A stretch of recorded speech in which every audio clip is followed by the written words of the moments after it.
Je m'appelle Ranatada, j'ai 41 ans. Je suis épouse, mère et chrétienne depuis plus de 20 ans. J'ai grandi dans une famille où l'adoration était au cœur de notre vie. La musique a toujours été une part essentielle de ma foi. Enfant, je passais des heures à chanter des hymnes à l'église avec ma mère, ressentant quelque chose dans mon cœur que j'appelais la présence de Dieu. Avec le temps, j'ai appris à jouer de la guitare et j'ai commencé à diriger l'adoration dans ma congrégation. La musique était ma vie. C'était ma manière d'adorer, de pleurer, de me sentir proche de Dieu. Mais ce n'est qu'à l'âge de 41 ans, après un événement précis, que j'ai réalisé que toutes les chansons que je chantais n'étaient peut-être pas véritablement de l'adoration. Cette découverte a brisé mon cœur d'une manière que je continue encore à appréhender aujourd'hui. Ce qui a déclenché cette crise n'était pas une tragédie. C'était quelque chose de discret, un culte un dimanche soir. Nous chantions une chanson magnifique, une de celles très connues qui touche profondément. Je voyais des gens pleurer, lever les mains, s'agenouiller. Mais soudain, quelque chose m'a troublé. Une phrase dans la chanson parlait des défunts répondant, comme s'ils nous réconfortaient depuis l'au-delà. Je me suis figé.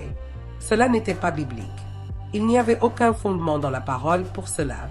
À cet instant précis, Dieu m'a rappelé Deutéronome 18, où il condamne toute communication avec les morts. Je me suis senti mal. Je me suis demandé, est-ce que j'adore Dieu en chantant quelque chose qu'il déteste? Au début, j'ai essayé d'ignorer cette impression. Je me suis convaincu que ce n'était qu'une chanson, peut-être une métaphore poétique. Mais dans les jours qui ont suivi, cela m'a obsédé. J'ai commencé à rechercher les paroles des chansons que j'aimais le plus. J'ai passé des heures à regarder des vidéos, à lire des versets, à étudier la doctrine. Et plus j'avançais, plus je me sentais mal à l'aise. J'ai découvert que plusieurs des chansons que je chantais chaque dimanche étaient remplies d'un sentimentalisme vide. Certaines exaltaient mes émotions, comme si l'adoration tournait autour de ce que je ressentais et non autour de la gloire de Dieu. D'autres ne mentionnaient même pas le nom de Jésus. J'étais sous le choc. Au cours de ce processus, Dieu a commencé à me confronter, non pas avec des cris ou des révélations mystiques, mais avec sa parole. Jean 4:24 résonnait dans mon esprit. Dieu est esprit, et il faut que ceux qui l'adorent l'adorent en esprit et en vérité. La question brûlante était, est-ce que j'adorais en vérité, ou étais-je simplement ému par de beaux sons, mais spirituellement distraite? En analysant chaque chanson, j'ai réalisé que beaucoup de chants de louanges populaires, bien que magnifiques, ne parlaient pas de la croix, du péché ou de la rédemption. Ils parlaient de moi, de mes sentiments, de ma douleur, de ma force intérieure. Un exemple qui m'a frappé était une chanson où le chanteur disait qu'il allait reprendre au diable ce qu'il lui avait pris. Toute la chanson ressemblait à une conversation avec Satan. Mais Jacques 4:7 dit clairement, « Soumettez-vous donc à Dieu. Résistez au diable, et il fuira loin de vous. » On ne nous enseigne pas à parler à l'ennemi, encore moins à lui chanter. Cela m'a fait comprendre que, sans m'en rendre compte, beaucoup de chansons nous conduisent à des pratiques sans fondement biblique. Quand j'ai réalisé cela, j'ai pleuré. J'ai pleuré parce que, sans le savoir, j'avais conduit d'autres personnes à chanter des erreurs, et j'étais responsable de propager ces erreurs. Le plus dur a été d'accepter que beaucoup de ce que je faisais en tant que conductrice d'adoration n'était pas entièrement pour Dieu. C'était pour plaire aux gens. Je choisissais les chansons qui m'émouvaient le plus. Celles qui parlaient de sainteté et de repentance n'étaient presque jamais dans le répertoire. Je ne faisais pas cela par malice, mais par ignorance. Personne ne m'avait jamais appris à filtrer les chansons en fonction de la Bible. On m'avait simplement dit que si une chanson me faisait ressentir Dieu, elle était bonne. Mais j'ai découvert que l'émotion n'est pas un critère spirituel. Satan peut aussi utiliser les émotions pour tromper. C'est alors que mon processus de repentance a commencé. La première chanson remise en question. La première chanson que Dieu m'a montrée comme problématique était l'une des plus jouées dans notre église. Je l'avais toujours trouvée belle. Les paroles parlaient de nostalgie, de deuil, de la douleur de perdre quelqu'un. J'avais vu des gens éclater en larmes dès les premières notes. Mais un détail m'a frappé. À un moment, le défunt semblait répondre au chanteur. Cela m'a bouleversé. Je suis immédiatement allé dans la Bible. Dans Deutéronome 18, Dieu est catégorique. Qu'on ne trouve chez toi personne qui consulte les morts. C'est une abomination pour l'Éternel. Je ne pouvais plus ignorer cela. J'ai commencé à me demander, et si Dieu regardait ce culte et, au lieu d'être satisfait, il était attristé? L'idée que quelqu'un de décédé me parle me semblait appartenir au spiritualisme, pas à l'adoration chrétienne. Soudain, j'ai compris que cette chanson, souvent chantée lors de funérailles ou de services de consolation, pouvait implanter une fausse doctrine dans l'esprit des gens, comme si les morts pouvaient nous réconforter. Mais c'est un mensonge. Notre seul consolateur est le Saint-Esprit. Notre seule espérance est en Christ et en la résurrection. Rien au-delà. Pour la première fois, j'ai eu peur de ce que je chantais. La deuxième chanson, Mon univers. La deuxième chanson qui m'a interpellée était Mon univers de Jesus Adrián Romero. J'aimais cette chanson. Elle parle de Dieu comme étant tout, mon univers, ma vie. Mais en relisant les paroles, j'ai réalisé que tout tournait autour de moi, mon amour, mon abandon, mes émotions. Les mots sainteté, gloire, rédemption, sacrifice n'apparaissaient pas. Il manquait de la révérence, de la doctrine. La Bible dit que les anges autour du trône crient « Saint, Saint, Saint ». Ésaïe 6. Ils ne chantent pas leurs sentiments, ils chantent qui est Dieu. Cela m'a fait comprendre que le centre de la louange ne devrait pas être ce que je ressens, mais qui il est. Je ne dis pas que ressentir des émotions est mal. La Bible est pleine d'émotions. David pleurait, se réjouissait, dansait. Mais le problème survient quand l'émotion devient le centre de l'adoration, quand la musique est conçue pour provoquer des frissons plutôt que la repentance, quand les paroles réconfortent mon âme mais ne confrontent pas mon péché. Mon univers m'a fait réaliser que même les chansons magnifiques, si elles ne sont pas centrées sur la majesté de Dieu, peuvent nous distraire du véritable but de l'adoration. Cela m'a fait mal, car j'avais chanté cette chanson des centaines de fois en pensant plaire à Dieu, alors que peut-être je ne faisais que me plaire à moi-même. La troisième chanson, Ange gardien.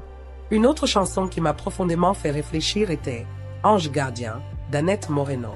L'idée d'un ange veillant sur nous est réconfortante. Et oui, la Bible dit que Dieu envoie ses anges pour nous protéger. Mais la chanson suggérait que l'ange était mon meilleur ami, mon guide, mon compagnon constant.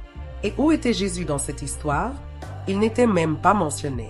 Il n'est pas faux de croire en la protection angélique, mais nous ne pouvons pas placer les anges au centre. C'est Christ qui est mort pour moi. C'est Christ qui intercède pour moi. C'est le Saint-Esprit qui me guide. J'ai réalisé que beaucoup de chansons font exactement cela. Elles mettent des figures secondaires au centre. Sans le vouloir, j'enseignais un évangile déformé. Les gens qui m'entendaient chanter pensaient adorer, mais ils étaient exposés à des paroles qui n'honoraient pas la vérité de la croix. J'ai beaucoup pleuré en réalisant cela. Plus que de la tristesse, je ressentais une responsabilité, un processus de transformation. J'ai commencé à prier avant chaque répétition. J'ai examiné chaque chanson avant de l'ajouter au répertoire. J'ai demandé pardon à l'Église pour avoir dirigé tant de chansons de louange qui exaltaient davantage les émotions humaines que la sainteté de Dieu. C'est alors que j'ai compris. La véritable adoration commence lorsque nous cessons de nous regarder et que nous regardons uniquement lui. J'ai commencé à sentir que quelque chose n'allait pas, mais je ne pouvais pas encore identifier précisément quoi. Je ne voulais pas juger ni pointer du doigt les erreurs dans les chansons.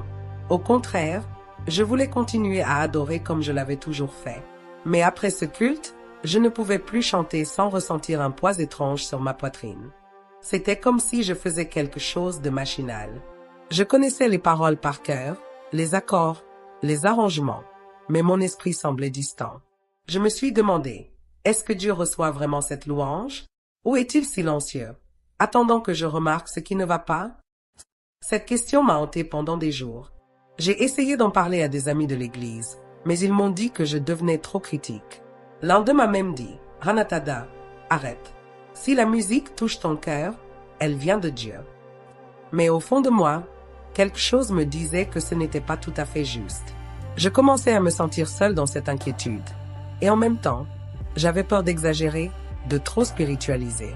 Mais chaque fois que j'entendais certaines paroles, mon malaise grandissait. Des phrases que je chantais les yeux fermés me semblaient maintenant confuses, voire dangereuses. Un réveil spirituel. Je me souviens d'un dimanche où nous avons chanté une nouvelle chanson, très populaire. Toute l'église chantait avec ferveur. J'essayais de me laisser emporter, mais quelque chose m'arrêtait. C'était comme si je m'étais réveillée au milieu d'un rêve. Les paroles étaient belles, mélodiques, mais elles ne parlaient pas de la croix ni de Jésus, seulement de moi, de mes sentiments, de ma douleur, de mes désirs. J'ai regardé autour de moi et je me suis demandé, adorons-nous Dieu ou adorons-nous ce que nous ressentons pour lui? Cela semblait subtil, mais quelque chose n'allait pas.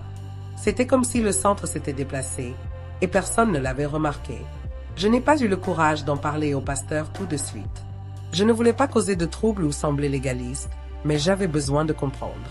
Alors, j'ai commencé à noter les paroles des chansons que nous chantions, une par une. Seule à la maison, je m'asseyais avec ma Bible à côté de moi, je lisais, comparais, priais. Parfois, je pleurais parce que je me sentais perdue.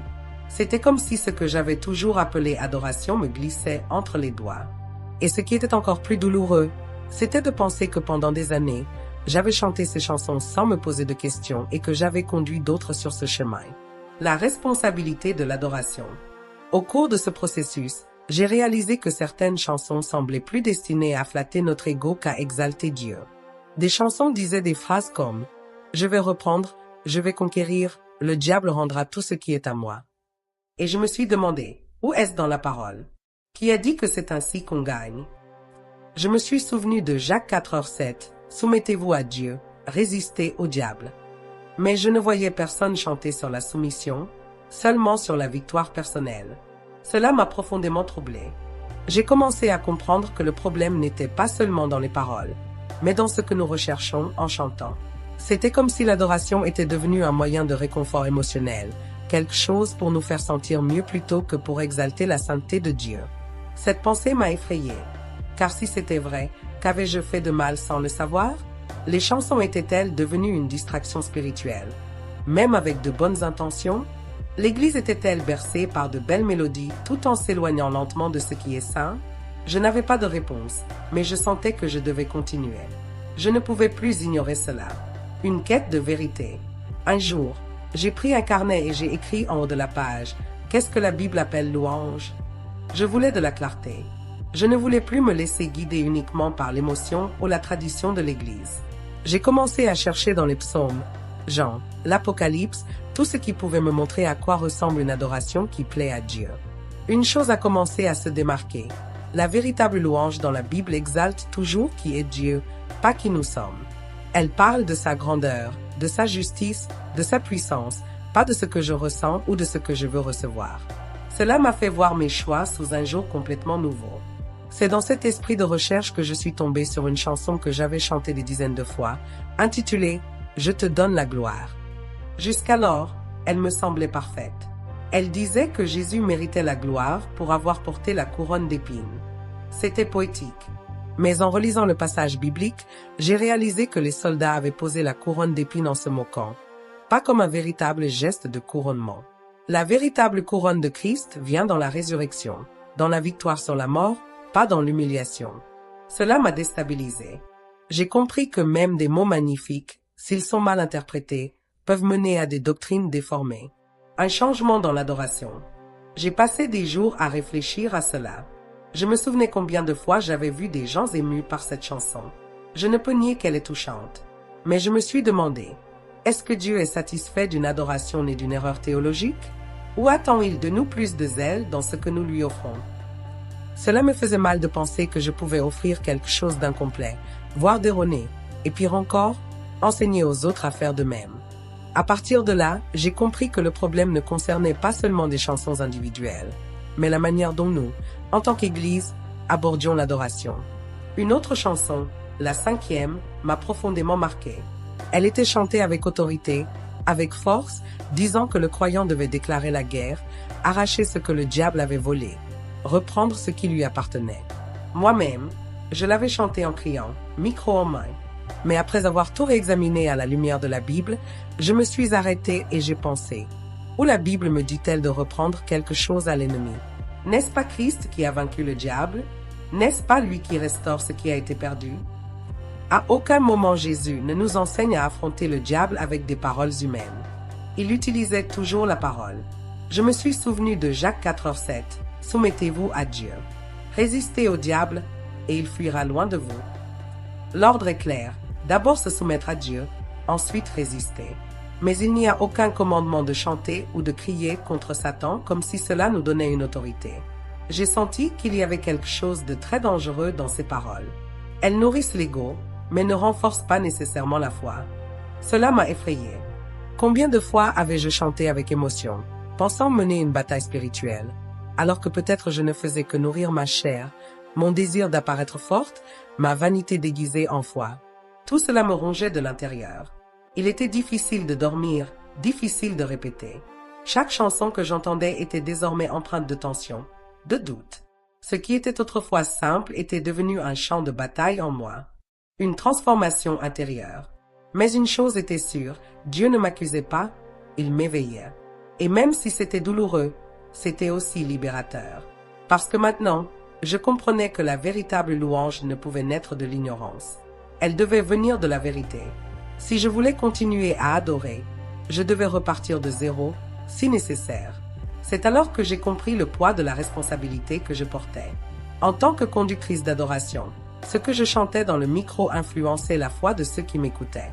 Je n'étais pas seulement en train de divertir, j'enseignais. Et si ce que je chantais n'était pas aligné sur la Bible, l'erreur n'était pas seulement musicale, elle était spirituelle. Cela m'a brisé intérieurement. Je pensais aux nouveaux croyants, aux jeunes, aux enfants de l'Église. Combien de fois avaient-ils répété des phrases que je chantais avec tant d'enthousiasme? Et maintenant, je ne savais même pas si elles étaient vraies. Au milieu de cette crise, une autre chanson m'a troublée. C'était une de ces chansons qui touchent le cœur, avec des paroles sensibles, une mélodie douce. Mais un détail m'a marqué. Elle ne mentionnait ni Dieu ni Jésus, pas une seule fois. C'était une sorte de déclaration romantique qui pouvait être chantée à n'importe qui. Et pourtant, elle était utilisée comme une louange. Toute l'église chantait les yeux fermés, les mains levées, comme si c'était pour Dieu. Mais l'était-ce vraiment? J'ai lu et relu les paroles. Il n'y avait ni croix, ni péché, ni rédemption. Il n'y avait que des sentiments. J'ai commencé à remarquer un schéma. Beaucoup de chansons dites chrétiennes sont en réalité des compositions romantiques étiquetées comme des chansons de foi. Elles parlent d'amour, de soins, de protection. Mais de manière générique, sans mentionner le nom au-dessus de tout nom, Jésus-Christ. Et si nous retirons Jésus du centre, que reste-t-il? De l'émotion, de la belle musique, mais pas de l'adoration. Un avertissement divin. Je me souviens d'une nuit où je me suis réveillée en pleurs. J'avais rêvé que j'étais dans un culte, chantant une chanson très populaire en ligne. Dans le rêve, Jésus entrait dans l'église, passait par la porte, s'approchait de l'autel, mais personne ne le remarquait. Tout le monde avait les yeux fermés, chantant pour eux-mêmes. Quand je me suis réveillée, je suis restée assise au bord du lit pendant des minutes, le cœur battant. Était-ce un avertissement? Passe-t-il vraiment inaperçu dans beaucoup de cultes à cause des chansons que nous choisissons de chanter? Ce même jour, j'ai décidé d'avoir une conversation sincère avec Dieu. J'ai fermé la porte de ma chambre, je me suis agenouillée et j'ai dit, « Seigneur, si je me trompe, corrige-moi. Mais si j'ai raison, montre-moi quoi faire, car je ne peux plus faire semblant que tout va bien. » C'était une prière silencieuse mais douloureuse. Je sentais que je portais un poids que personne d'autre ne voyait. Un poids de zèle, de vérité, de responsabilité. Tout ce que je voulais, c'était chanter à nouveau avec liberté. Mais une liberté qui vient de la vérité, pas de l'ignorance. Un retour à la vérité. Petit à petit, Dieu m'a montré que le problème n'était pas la musique en elle-même, mais le manque de discernement, la précipitation avec laquelle nous acceptions toute nouvelle chanson simplement parce qu'elle nous touchait, la superficialité avec laquelle nous abordions l'adoration. Plus grave encore, l'absence d'examen biblique. Beaucoup d'églises choisissent leur répertoire en fonction de ce qui devient viral, de ce qui plaît, de ce qui fait vibrer les gens. Mais elles oublient de se demander, est-ce que cela glorifie Dieu? Enseigne-t-il la vérité? Prépare-t-il le cœur pour le ciel ou ne fait-il que réconforter sur terre? Avec ces questions, mon cœur a commencé à changer. À ce stade, je ne pouvais plus participer au culte de la même manière. Pas par rébellion, mais par révérence. Je m'asseyais dans les bancs, écoutais l'équipe de louanges commencer à chanter, et au lieu de me joindre à l'adoration, je commençais à prêter attention aux paroles, à chaque phrase, à chaque verset. Certaines chansons me faisaient pleurer, non pas parce qu'elles me touchaient, mais parce que je réalisais à quel point nous étions loin de la vérité. Pour d'autres, je fermais les yeux et faisais semblant de prier juste pour ne pas chanter. Je ne pouvais tout simplement plus répéter certaines paroles. C'était comme si le Saint-Esprit m'exhortait. « Ma fille, garde ta bouche. » Un appel à la vigilance. Dans ce processus, une autre chanson bien connue a fait surface. Elle parlait de trouver un sens sous le soleil au milieu de la douleur, de la lutte, de l'existence. Une composition magnifique, sans aucun doute. Mais j'ai remarqué qu'elle abordait la souffrance humaine sans mentionner la solution. Elle ne parlait ni de salut, ni de la croix, ni de repentance, ni d'abandon. Cela ressemblait plus à une complainte qu'à une louange. Cela m'a troublé, car dans la Bible, même les psaumes de lamentation se terminent par l'espérance. Ils pointent vers Dieu, vers la rédemption. Mais cette chanson se terminait dans le silence, comme si le soulagement résidait dans l'expression de la douleur, pas dans la confiance en Christ. Cela m'a fait réfléchir à combien de chansons aujourd'hui se concentrent sur notre douleur, notre fatigue, notre lutte, sans indiquer celui qui peut tout résoudre. Ce sont des chansons thérapeutiques, mais pas spirituelles. Elles nous font nous sentir accueillis, mais ne nous conduisent pas à la repentance. Encore une fois, la question revenait. Qui est exalté ici? Le Dieu de la Bible ou la fragilité humaine? Je sais que Dieu se soucie de notre douleur, mais il ne nous a pas appelés à chanter à son sujet indéfiniment. Il nous a appelés à proclamer la victoire de la croix. J'ai commencé à noter ces schémas un par un, des chansons centrées sur l'émotion, des chansons qui parlent d'anges mais pas de Jésus, des paroles qui traitent le diable comme un interlocuteur, d'autres qui mélangent doctrine et mysticisme, et pire encore, des chansons qui ont la structure de ballades romantiques mais sont chantées à l'autel comme si elles étaient des louanges. Un cri pour la vérité. Je ne voulais pas devenir trop critique, mais tout était là, clair devant mes yeux. Et c'est à ce moment que mon âme a commencé à crier. Pourquoi personne ne voit cela? Je me souvenais des anciens sermons où les pasteurs disaient « Faites attention à ce qui passe par l'autel. Tout ce qui passe par l'autel doit être saint. » Mais il semblait que ce zèle avait disparu. Aujourd'hui, n'importe quelle chanson émouvante est incluse dans le culte. Toute nouveauté est célébrée. Je ne voulais pas être celle qui cause la division. Mais je ne voulais pas non plus être complice de l'erreur. Alors, j'ai commencé à prier pour le discernement. J'ai prié pour que Dieu suscite plus de personnes qui verraient cela, car seul, je ne savais pas si je pourrais tenir longtemps. Dans cette solitude spirituelle, le Saint-Esprit a commencé à me fortifier. Plus j'étudiais, plus je ressentais de la paix. Pas la paix qui vient de l'acceptation des autres, mais la paix qui vient de la certitude de marcher dans la vérité. J'ai commencé à chercher des chants de louanges bibliques anciens, centrés sur la gloire de Dieu. J'ai découvert des chansons oubliées qui parlaient de la croix avec révérence, qui exaltaient Jésus de manière profonde. Et cela a ravivé quelque chose en moi. Je voulais chanter à nouveau, mais cette fois avec crainte, avec conscience, avec la conviction que ma voix n'était pas destinée à exalter les gens, mais à exalter le nom de Christ. Un chemin semé d'embûches. Même avec cette nouvelle prise de conscience, j'avais peur de paraître arrogante. Je savais que remettre en question des chansons que la plupart des gens aimaient pouvait sembler moralisateur. Mais c'était tout le contraire. Il ne s'agissait pas de pointer du doigt les erreurs des autres, mais de me repentir de tout ce que j'avais fait sans discernement. J'étais là, devant Dieu, reconnaissant mon ignorance.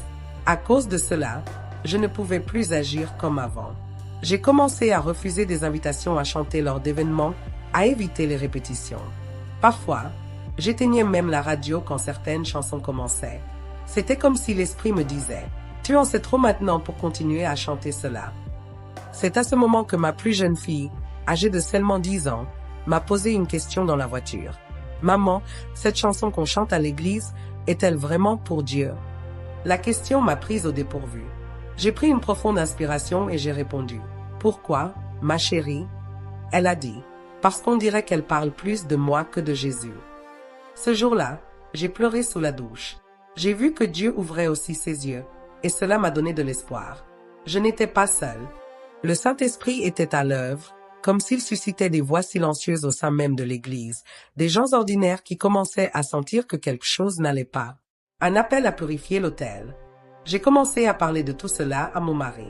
C'est un homme simple, discret, mais avec une foi profonde. Quand il a entendu mon désarroi, il est resté silencieux pendant quelques minutes, puis il a dit « Ranatada, peut-être que Dieu t'appelle à purifier l'autel. » Ces mots m'ont transpercé comme une épée. Je n'avais jamais vu les choses sous cet angle. J'avais toujours pensé que ma mission était de chanter, d'émouvoir les gens, de toucher leur cœur. Mais ici, en réalité, ma mission était maintenant de protéger l'adoration, de préserver la pureté de ce qui est chanté dans le sanctuaire. Cette conversation a changé mon attitude. J'avais toujours peur, mais maintenant j'avais un but. Je suis retournée étudier plus profondément. J'ai commencé à voir chaque chanson comme un sermon. Si les paroles étaient erronées, les gens apprendraient de manière incorrecte. et ceux qui enseignent incorrectement seront jugés plus sévèrement. Jacques 3:1 dit, « Mes frères, qu'il n'y en ait pas beaucoup parmi vous qui se mettent à enseigner, car vous savez que nous serons jugés plus sévèrement. » Cela m'a donné des frissons, car la musique enseigne. Elle entre dans l'esprit, reste dans le cœur. Une personne peut oublier le sermon, mais elle chante la chanson toute la semaine. Et si la chanson est fausse, combien d'âmes peuvent être égarées sans même s'en rendre compte? Un ministère de discernement. J'ai décidé de réunir quelques frères et sœurs de confiance pour en parler. Ce n'était pas une dénonciation, mais une supplication. J'ai partagé mon angoisse, mon parcours, mes découvertes. Certains m'ont écouté avec respect, d'autres ont réagi froidement. Une sœur m'a dit, « Mais veux-tu qu'on ne chante plus que des vieux hymnes maintenant ?» J'ai répondu calmement, « Non, je veux juste qu'on chante la vérité. » Certains étaient d'accord, d'autres détournaient le regard. J'ai compris à ce moment-là que ce ne serait pas facile. Mais j'ai aussi compris que, même si j'étais seul, je devais prendre position pour la vérité, pour l'honneur du nom de Jésus. La chose la plus belle, c'est que cette même semaine, une jeune femme de l'église m'a appelé à la fin du culte. Elle m'a dit, « Sœur Anatada, je voulais te remercier. Tu m'as fait prêter attention aux paroles de cette chanson aujourd'hui, et j'ai réalisé qu'elle parlait plus de conquête que de Christ. » Je l'ai serrée dans mes bras et j'ai pleuré à nouveau. C'était comme si Dieu me disait, « Continue, je suis sur ce chemin. » Cela a renouvelé mes forces. Je n'essayais pas de causer la division, j'essayais de protéger l'autel. Un nouveau regard sur l'adoration. À partir de ce moment, quelque chose a changé plus profondément en moi. Je ne me voyais plus comme une conductrice d'adoration au sens conventionnel. Je me voyais comme quelqu'un qui devait être vigilant, non seulement sur ce qui sortait de ma bouche, mais aussi sur ce que je mettais dans les oreilles des autres. Cela m'a conduite à un nouveau niveau de vigilance spirituelle. J'ai commencé à examiner les paroles, les origines des compositions, la doctrine derrière les mélodies avec beaucoup plus de soin. J'ai découvert que certaines chansons venaient de mouvements qui est la Trinité, d'autres exaltaient les anges, et d'autres encore ne mentionnaient même pas Dieu. Et pourtant, elles étaient dans notre répertoire. Je me sentais en guerre, une guerre silencieuse mais profonde. D'un côté, la vérité que la Bible me montrait. De l'autre, la résistance d'une culture chrétienne habituée à la superficialité, au rythme entraînant, à ce qui plaît. J'ai souvent pensé à abandonner. C'était douloureux de voir des gens que j'aimais continuer à chanter des chansons avec des messages déformés comme si de rien n'était. Mais Dieu me rappelait sans cesse, « Tu n'es pas là pour plaire, tu es là pour adorer. » Et l'adoration commence par l'obéissance. Alors, même fatigué, je continuais. Même seul, je tenais bon. Un moment de vérité. Je me souviens d'une situation que je n'oublierai jamais. Un grand événement réunissant plusieurs églises. J'avais été invité à chanter une des chansons les plus populaires du moment. Les paroles étaient belles, la mélodie captivante, mais je savais qu'elle contenait des phrases non bibliques. J'ai gardé le silence, j'ai prié et j'ai refusé. À l'époque, beaucoup ne comprenaient pas. On m'a traité de radical, d'exagéré. Quelqu'un a même dit que Dieu ne se souciait pas tant des paroles, qu'il voyait le cœur. Mais cela me semblait dangereux, car si Dieu voit le cœur, il voit aussi quand nos cœurs se conforment à des hérésies par commodité. Cette nuit-là, je suis rentré chez moi le cœur lourd.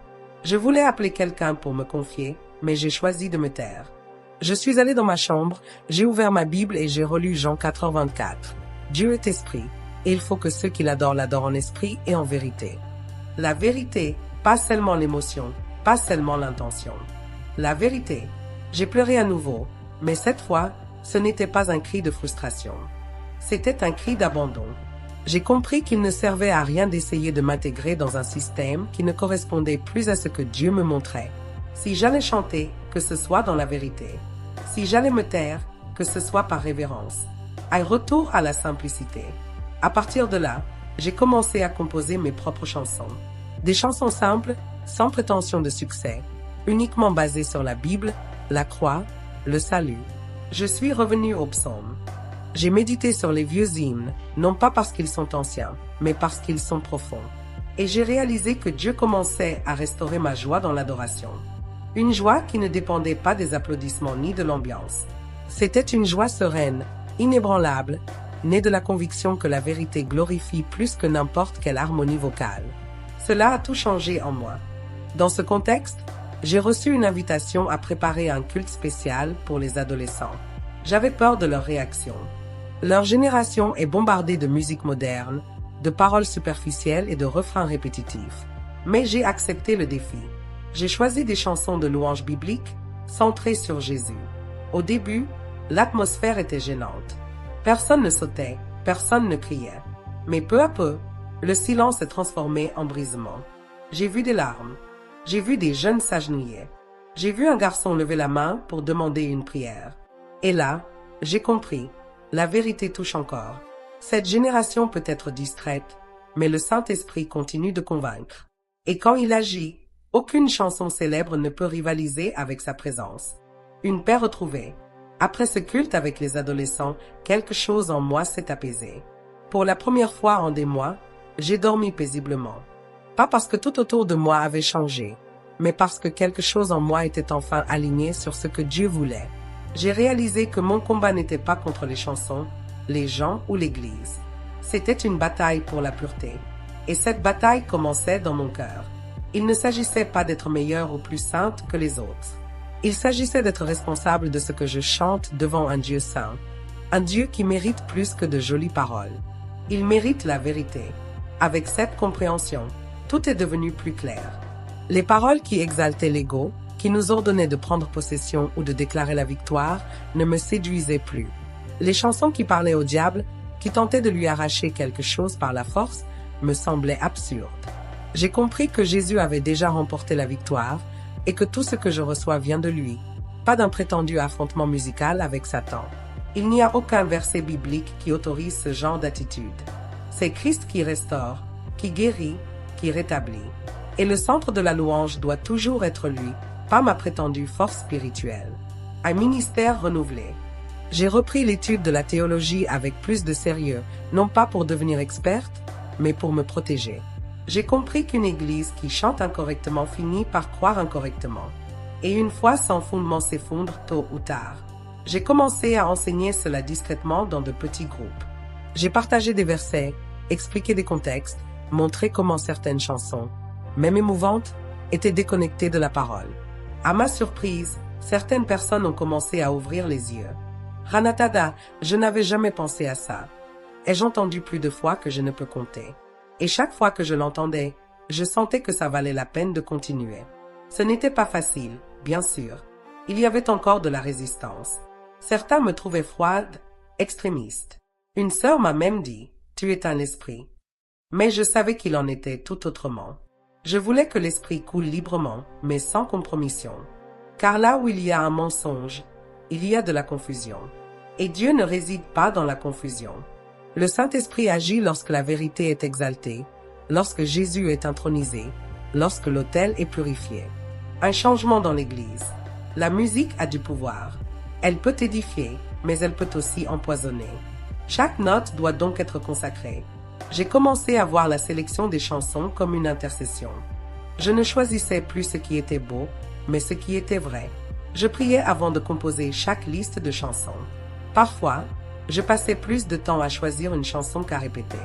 Et j'ai commencé à remarquer que l'atmosphère spirituelle des cultes changeait.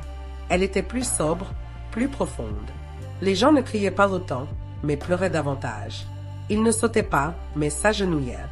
Ils ne partaient pas en disant « Quelle belle louange !» mais « Dieu m'a parlé ». Pour moi, c'était la plus grande confirmation que j'étais sur la bonne voie.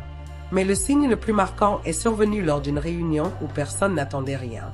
C'était un mercredi ordinaire. J'ai chanté 2 simples hymnes centrés sur la croix. À mi-chemin du deuxième, un homme qui assistait rarement au culte a commencé à pleurer. À la fin, il est venu vers moi et m'a dit « Aujourd'hui, pour la première fois, j'ai compris ce que signifie vraiment adorer. » C'était comme si Jésus était là. Je n'ai pas pu répondre. J'ai simplement pleuré avec lui, car là résidait la raison de tout cela. C'était pourquoi j'avais affronté tant de résistance, pourquoi Dieu avait permis cette douleur.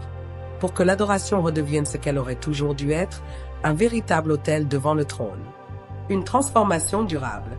Après ce jour, j'ai réalisé que Dieu restaurait lentement non seulement l'adoration dans l'Église, mais aussi en moi. C'était comme si le Seigneur reconstruisait l'autel de mon cœur avec de nouvelles pierres, plus solides, plus saintes, plus alignées sur sa parole. Étrangement, Plus j'abandonnais les chansons populaires qui m'émouvaient autrefois, plus je ressentais sa présence. Ce n'était pas ce frisson dans mon corps, ni l'excitation du public. C'était quelque chose de plus calme, de plus ferme. C'était la certitude que je faisais ce qui plaît au Père, même si cela ne plaisait pas aux hommes. Une expérience marquante a eu lieu lors d'une visite dans une église d'une autre ville. Le culte était animé, plein de lumière, avec un grand écran et un groupe complet. Mais quand ils ont commencé à chanter, je me suis senti vide.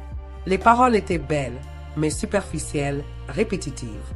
Des phrases comme « je déclare » ou « je prends possession » étaient mélangées à des promesses sans fondement biblique. Personne ne parlait du péché. Personne ne mentionnait la croix. Je me sentais mal à l'aise. Et soudain, j'ai réalisé que ces chansons ne me semblaient plus familières. J'avais changé. Ou peut-être étais-je revenu à ce que je n'aurais jamais dû quitter, l'évangile pur, un appel à partager. Sur le chemin du retour, j'ai médité en silence. Je me souvenais combien de fois j'avais chanté des chansons que je n'oserais plus répéter aujourd'hui. Et je me suis demandé combien de personnes j'avais influencé à chanter. Ce n'était pas par malice ni par vanité, mais par manque de zèle, par immaturité spirituelle. Mais maintenant que mes yeux étaient ouverts, je ne pouvais plus les fermer. Cela m'a donné un sentiment d'urgence. Je ne pouvais plus rester silencieuse. Même si cela causait de l'inconfort, même si cela me coûtait des invitations, je devais continuer à partager ce que Dieu me montrait. Parce que la véritable adoration n'est pas un luxe, c'est une nécessité. J'ai commencé à enseigner aux jeunes, aux couples, aux ministres. J'ai créé de petites sessions d'études avant les répétitions. J'ai lu des versets avec les musiciens. J'ai posé des questions inconfortables. Pourquoi cette chanson? Que enseignent ces paroles? Où est-ce dans la Bible? Au début, beaucoup trouvaient cela exagéré. Mais certains ont commencé à réfléchir. Le changement était lent, mais réel. Et le plus beau, c'était de voir des gens qui, auparavant, ne se souciaient pas des paroles, venir me demander « Ranatada, est-ce que cette chanson est biblique ?» Cela m'a ému. C'était l'esprit à l'œuvre, un renouveau spirituel. J'ai commencé à remarquer une soif différente chez les gens, une véritable faim de profondeur. J'ai vu des jeunes changer leur liste de lecture. J'ai vu des sœurs arrêter de chanter certains refrains. J'ai vu des leaders réviser leur répertoire. Bien sûr, tout le monde n'a pas accepté, mais ceux qui l'ont fait ont fleuri. L'atmosphère de l'église a commencé à changer. Le culte n'était plus centré sur ce que nous ressentions, mais sur qui il est. Et cela a tout transformé.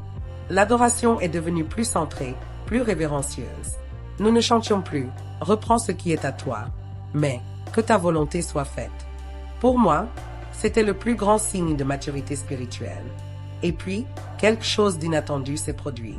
J'ai été invité à diriger un culte lors d'une conférence. Et cette fois, ils m'ont explicitement demandé de choisir uniquement des chansons centrées sur la Bible. Ils ont dit qu'ils en avaient assez des louanges jolies mais vides. Cela m'a donné des papillons dans l'estomac. C'était comme si, après tant de temps à être considéré comme radical, Dieu tournait la clé, montrant que je n'étais pas seule. D'autres s'éveillaient aussi, et j'ai compris que le véritable zèle trouve toujours sa place, même si cela prend du temps. Parce que Dieu honore ceux qui l'honorent, et ceux qui chantent la vérité finissent tôt ou tard par être entendus. Un autel purifié. Lors de la conférence, quand je suis montée sur l'autel avec ma guitare, j'ai regardé la foule et j'ai ressenti quelque chose de différent. Ce n'était pas de la peur ni de l'excitation. C'était de la révérence. Une révérence face à ce que j'allais chanter, face à la représentation de quelque chose de plus grand que moi. La liste de chansons était simple, 3 chansons, toutes soigneusement choisies, toutes ancrées dans l'écriture. Il n'y avait pas de lumière clignotante, pas d'effets sonores, pas de refrains interminables. Mais il y avait quelque chose qu'aucune structure moderne ne peut fabriquer, le brisement. Quand les paroles disaient « Tu es saint », les gens ne criaient pas, ils s'agenouillaient. Quand la chanson disait « Conduis-moi à la croix », beaucoup ont commencé à pleurer en silence. Je savais que ce n'était pas à cause de moi. C'était le Saint-Esprit qui se mouvait librement, parce qu'il y avait la vérité sur l'autel. À cet instant, j'ai compris que mon processus de douleur, de questionnement et de renoncement n'avait pas été vain. Chaque graine plantée avec des larmes portait maintenant du fruit. Il ne s'agissait pas de succès, mais de fidélité. Et là, devant tant de frères et sœurs, dont certains que je ne connaissais même pas, j'ai senti Dieu me dire « Maintenant, tu comprends. L'adoration ne concerne ni toi ni la musique. Elle concerne ma présence. Et je réside au milieu de la vérité. Un appel à l'action. Après cet événement, beaucoup sont venus me parler. Certains voulaient les paroles, d'autres demandaient des recommandations de louanges bibliques. Un leader m'a dit, « Ranatada, tu as chanté des chansons qui m'ont défié et m'ont fait réaliser que je ne chantais que ce qui m'émouvait. Mais maintenant, je veux chanter ce qui me transforme. » Cela m'a profondément touché, car c'était exactement le but. La véritable adoration transforme. Elle ne masse pas l'ego. Elle ne trompe pas. Elle nous rapproche de la croix. Elle déchire le cœur. Et même si cela fait mal au début, c'est le genre de douleur qui génère la vie. C'est alors que j'ai écrit dans mon carnet, une musique qui ne me conduit pas à la sainteté m'éloigne de Dieu. C'était dur, mais vrai. J'ai réalisé que beaucoup de chansons me faisaient me sentir bien, mais ne me rendaient pas meilleur. Et l'évangile ne consiste pas à se sentir bien. Il s'agit de mourir à soi-même pour que Christ puisse vivre. J'ai commencé à partager cette phrase avec d'autres conducteurs d'adoration, et certains ont commencé à utiliser ce critère avant d'approuver une chanson pour le culte. Cela m'a apporté de la joie, mais m'a aussi fait réaliser l'ampleur des dégâts causés par des années d'adoration sans filtre biblique. Un mouvement de réveil. À ce stade, je ne me sentais plus seul. L'esprit éveillait d'autres personnes. Pasteurs, leaders, jeunes. Des gens qui commençaient à réaliser que l'autel de la musique avait besoin d'être purifié. Un beau son sans vérité ne plaît pas à Dieu. Une émotion sans doctrine est une tromperie. Et une adoration qui n'exalte pas Christ n'est qu'un spectacle. Ces vérités, qui m'avaient autrefois fait mal, me guidaient maintenant. J'ai vu des gens briser leurs habitudes musicales, cesser de chanter des phrases contraires à leur foi. C'était comme si une nouvelle atmosphère se construisait, et je me sentais en faire partie. Mais même avec tout cela, je savais que la bataille n'était pas terminée. La plupart des gens ne voient toujours pas. Beaucoup répètent ce qu'ils entendent sans réfléchir. Ils chantent ce qui devient viral sans lire les paroles. Alors, je savais que je devais continuer, non pas avec arrogance, mais avec zèle, continuer à enseigner, corriger, prier, car la musique est une porte. Si c'est la mauvaise porte, elle éloigne les gens de la présence de Dieu. Mais si elle est guidée par la vérité, elle peut ramener une génération entière au trône de la grâce. Un témoignage de transformation. Aujourd'hui, en regardant en arrière, je vois comment Dieu m'a guidé patiemment. Il ne m'a pas exposé. Il ne m'a pas humilié. Il m'a convaincu. Il m'a brisé avec amour et m'a restauré avec la vérité. Tout a commencé avec une gêne, une petite phrase dans une chanson. Et petit à petit, le Saint-Esprit a ouvert mes yeux, non pas pour me faire sentir meilleur que les autres, mais pour que je comprenne la responsabilité que je porte lorsque je me tiens sur un autel. Aujourd'hui, chaque fois que je chante, je prie d'abord, « Seigneur, ne me laisse pas t'adorer avec ma bouche et te déshonorer avec mes paroles. » Cette prière est devenue mon filtre, parce que maintenant, je sais que tout ce qui m'émeut n'est pas de l'adoration. Tout ce qui parle de Dieu ne vient pas forcément de lui. J'ai appris que la véritable adoration a un coût. Elle coûte des amis, des éloges, des applaudissements, mais elle libère aussi. Car lorsque nous chantons la vérité, le ciel s'ouvre. Aucun spectacle ne peut remplacer la véritable présence de Dieu. Ce que l'Église a le plus besoin aujourd'hui, ce n'est pas d'un nouveau rythme ni d'un nouveau refrain. C'est de la repentance. C'est de la révérence. C'est un retour à la croix. Les chansons qui semblaient inoffensives se sont révélées dangereuses car elles semaient les mauvaises graines.